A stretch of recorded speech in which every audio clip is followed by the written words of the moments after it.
Hello, ladies and gentlemen. Welcome to the Telescope Podcast. What's up, Thank you for everybody? listening. Everyone in this place, if you could do a handstand, I want to see your feet up in the air right now.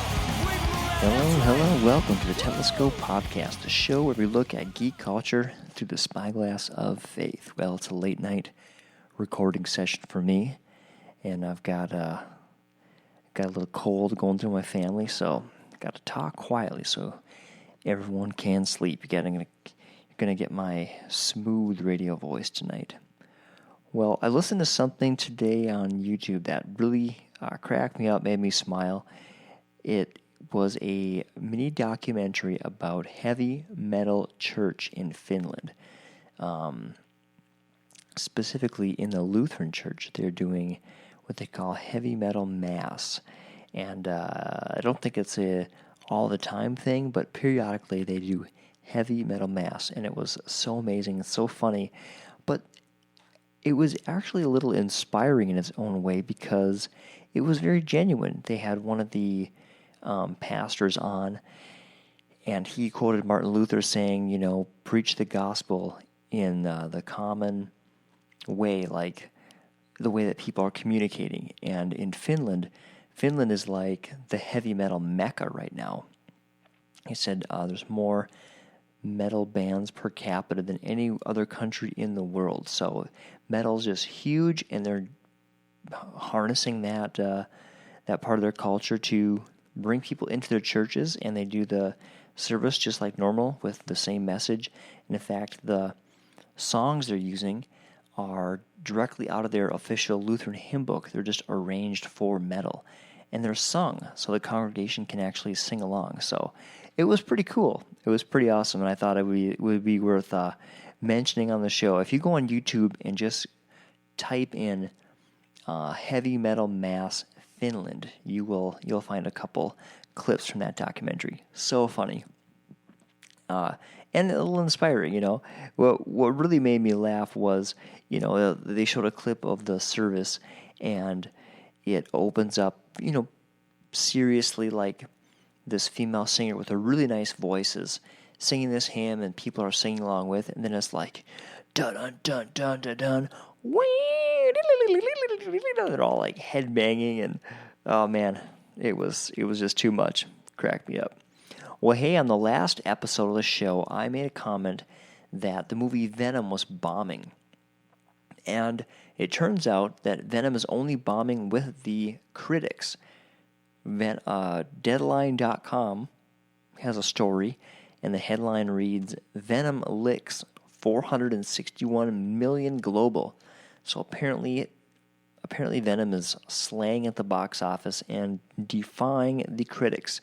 Defying the feeling that superhero fatigue is setting in, although I think there may be a little superhero fatigue. At the very least, it's harder to impress people, right? I mean, back in the day, Jack Nicholson painted his face white and made his lips purple, and he pranced around and was silly as the Joker, and audiences loved it. But, today it's like next level, right? It's tough to impress audiences. Well, Venom is a symbiote, which means he requires a host to stay alive. And I haven't seen the movie yet. Man, I'm in just this state of life right now where I have not been able to get out and see much, which is why today's show is about a novel that was published in like 1895. Something like that, 1894, 95. But anyway, I digress. Venom is a symbiote, and symbiotic relationships are relationships where the two kind of help each other, and in some cases are dependent on one another. And there's lots of these in nature, right? So Nile crocodiles allow little birds to come and clean their teeth and pick leeches from their gums, which that is nasty. I'm glad I'm not a Nile crocodile, although it would probably make a pretty sweet metal song. Clownfish, hide inside sea anemones for protection. So there's all these symbiotic relationships in the real world. And interestingly, we are involved in a symbiotic relationship. It's kind of funny, like I hear the phrase symbiotic relationship, and it makes me think of like a dating relationship. Like two guys are talking, like, "Hey, so you've been getting kind of friendly with Katie. What's your relationship?" It's kind of symbiotic. Anyway, so we have a symbiotic relationship with microorganisms in our gut. So this article comes from the European Food Information Council, and it is the subject of today's science segment. It has been long known that microorganisms in the human gut play an important role in digestive health. However, more recent research indicates that gut bacteria may relate to wider aspects of health, including obesity and metabolic health. Wow. The next section reads, microorganisms inhabit various sites of the human body, including the skin, nose, mouth, and gut. In particular, the human gut is home to an enormous number of microorganisms, approximately 100 trillion bacteria cells, outnumbering human cells by an estimated 10-fold. That is crazy to me. Doesn't even make sense. How can there be more bacteria in your gut than you have cells in your body? Bacteria must be way smaller than the rest of your cells. Anyway, apparently I'm not a microbiologist. The microorganisms present in the gut are mainly bacteria that belong to more than 1,000 species, 90% of which belong to these, there's big words here, Firmicutes and Bacterioi. Hey, if you know anything about heavy metal, a lot of times metal bands have these crazy names, and they like to use big words, and like the metal bands put these big words into their band names, and then they put them in like the really crazy, evil-looking font that no one could read anyway. Like, dude, you could print a lot of these band names in like Times New Roman, and people still wouldn't be able to pronounce them because they have words like this in them, and then they like growl like Firmicutes bacteriolus. Yeah, the metal scene's weird. Each person has a distinct and highly variable composition of gut microbes, although a core set of microbes is common to all individuals. And it goes on to talk about how the different like makeup of these microbes is influenced even at early life, depending if you are bottle fed or breastfed. And there's all these different things about our diet that contribute to the makeup of our gut microbes, and that in turn has a big impact on our health. So pretty crazy. So you didn't know, venom is a symbiote, but you are also a symbiote, and you have a very intimate relationship with a whole colony of microorganisms. So, all right, thank you, World of Science, for that little bit of information. Well, today I'm talking about The Time Machine by H.G. Wells. And like I said, this was published around 1894 or 95, so it's old school. He was definitely one of the forefathers to modern science fiction. And so I listened to this book, and I really enjoyed it. And then I was digging around, and I found that there was a movie version of this from the early 2000s, and it's available on Amazon Prime. So if you are a Prime user and you come across it, do not watch it. It's so bad. It was painful to watch. Oh, man. The first part of it wasn't that bad, but I just must say, it is an extremely loose, it's not even really the same story at all. It just takes elements from the original Time Machine and just makes its own story up. Here's the best way I can describe it. The 2000 version of The Time Machine is kind of like if you took 1970s Planet of the Apes and it had offspring with the Lord of the Rings, right? There's a lot of Lord of the Rings ripoff things, and I think Lord of the Rings was big around the time that this was made. So it's like they took the Urukai like latex masks and stuff and painted it like a lighter color gray I made a few tweaks, and that's pretty much what some of the critters in this movie look like. And it's just bad. It's just so bad. And I'm not going to... It's not even worth taking time to rip. I'm just going to leave it alone. But anyway, it was an experience. Well, here's the deal with the time machine. It was it's kind of they call it a novella, a short novel, longer than a short story, but not much of a novel. But it's really interesting. So here's the high points of the story. Of course, you can get these classic books for free online. Like if you're a Kindle user, you can download a lot of these books for free. There's a website called, Project like Gutenberg or something like that, where a lot of these books are available for free. And you can go on to LibreVox, like LibreVox. That's an app that you can get. I'm sure it's available for Android. I know it's available for Apple because I have it on my phone. And LibreVox is free audiobooks, and it's books that have passed into the public domain. So if you want to listen to this, you can definitely get it through one of those sources for free. I used my good old Scribed app, which I pay for. But anyway, here are some of the high points of the story. So it opens up with the discussion of time travel, which was cool. It's always fun to talk about time travel. So many of our modern franchises use elements of time travel. So, this character makes a point that we're used to these talking about life in 3 dimensions, the dimensions that we move around in. But he makes the point that we actually move in 4 dimensions because while we're moving around in these 3 dimensions, we are simultaneously moving forward in time. So we are currently time traveling, so to speak, but we're just used to thinking about it in one direction. And why can't we go back in time? Why can't we jump ahead in time? Because we are moving through time as it is. So that was kind of interesting way of putting it. So this guy, who never really gets a name, he's just called the time traveler. And he's telling his story in this book. It's from his perspective mostly, either from his perspective or his friend's perspective, who also doesn't have a name. H.G. Wells was like, this story is so hot, I don't even need to give my characters names. It'll sell itself. It's sweet. Anyway, so this guy goes like 800 million years into the future.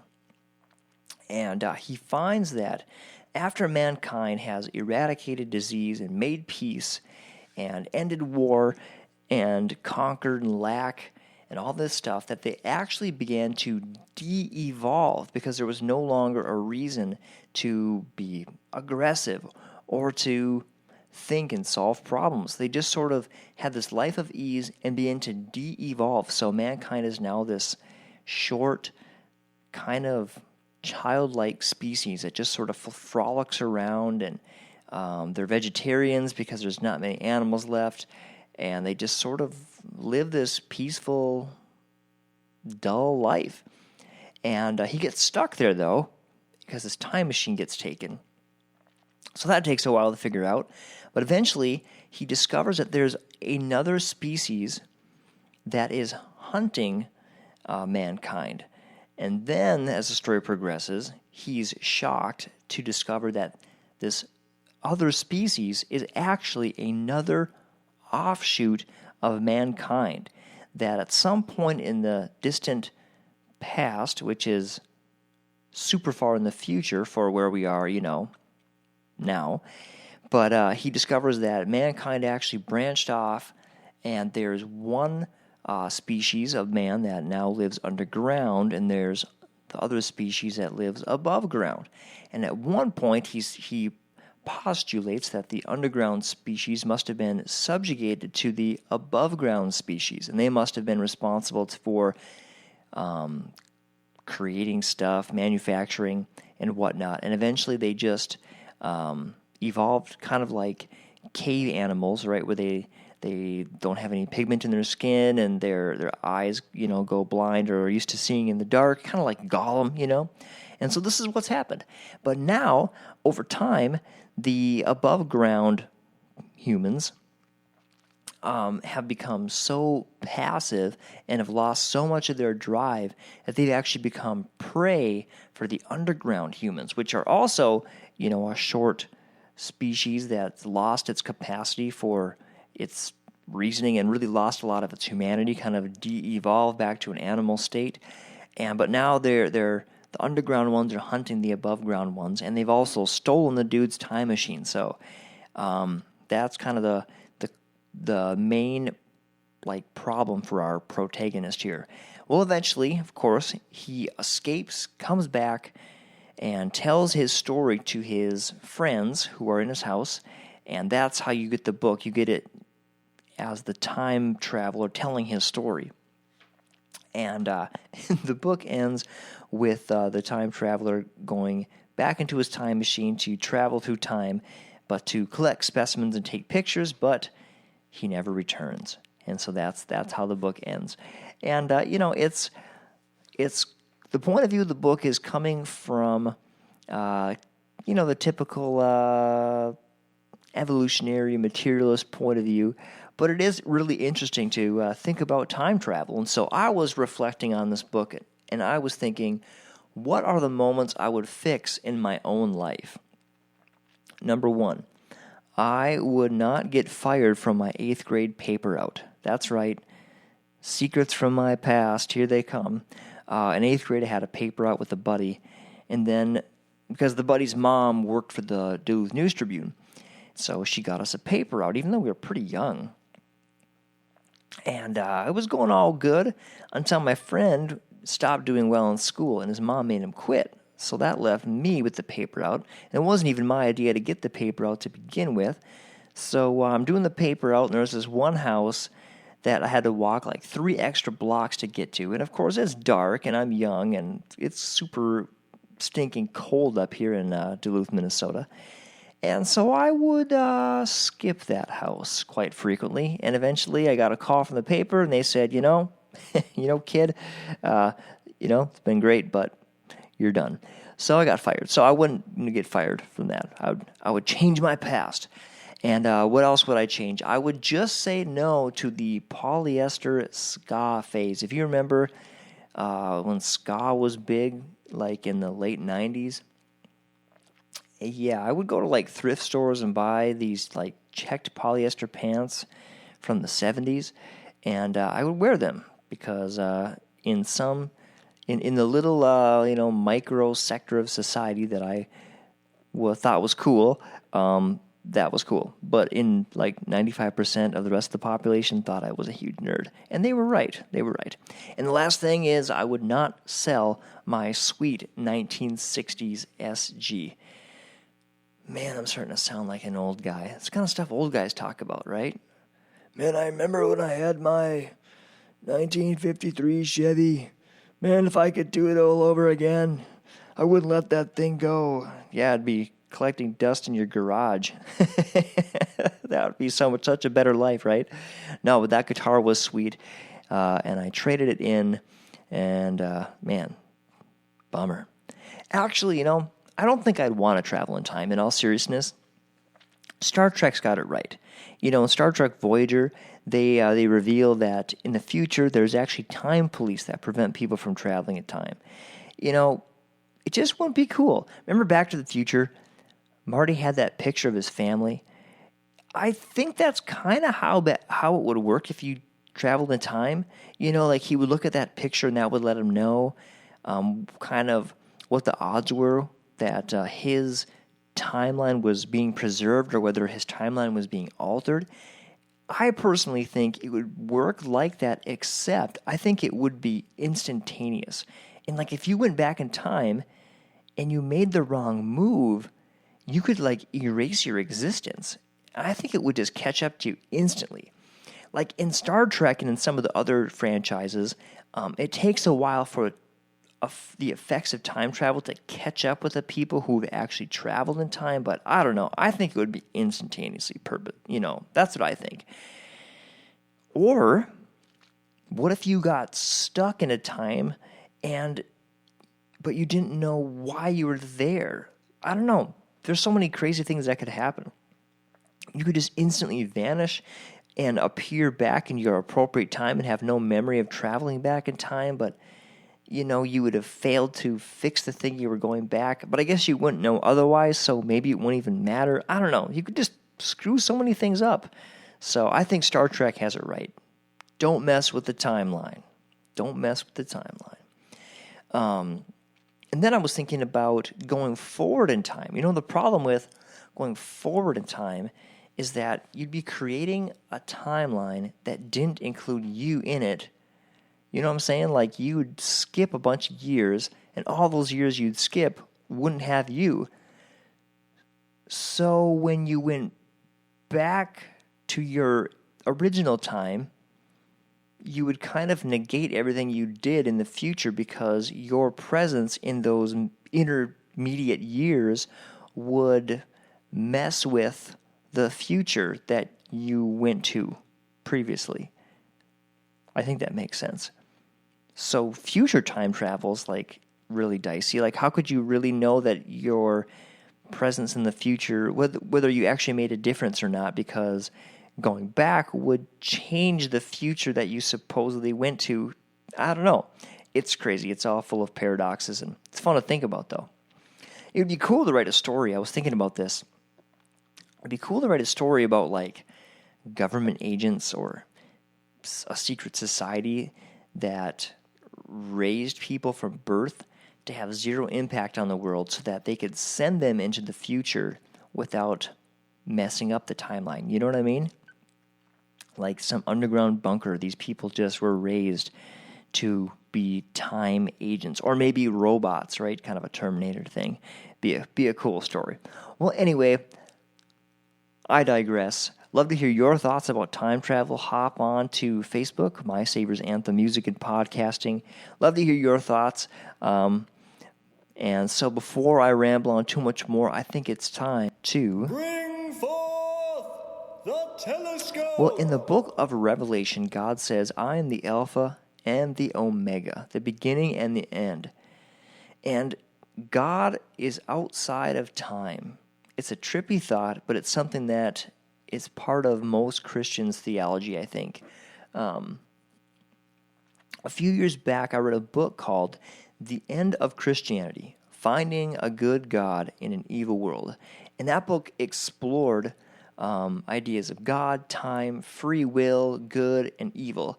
It was a really fascinating read, and it was a few years ago, so I might not be remembering everything perfectly well, but one idea that stood out for me that I've thought back about many times is Michael Behe, that's the author. It's his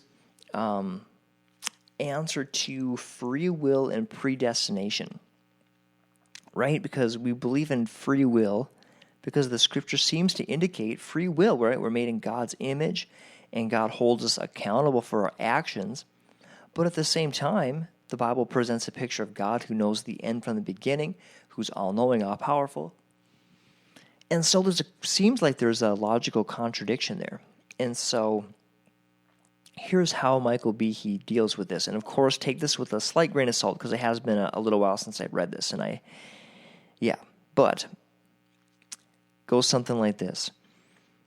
Everything that is invented twice. Once in the mind of the inventor and once in the real world. It's just, that's not rocket science. So he takes this idea and applies it to God, and he says, well, God could have conceived free will in his mind and interacted with that free will in his mind because he is all-knowing. And yet, we're kind of taking free will on faith here, but God calls it free will. He holds the moral agents accountable for the choices they make.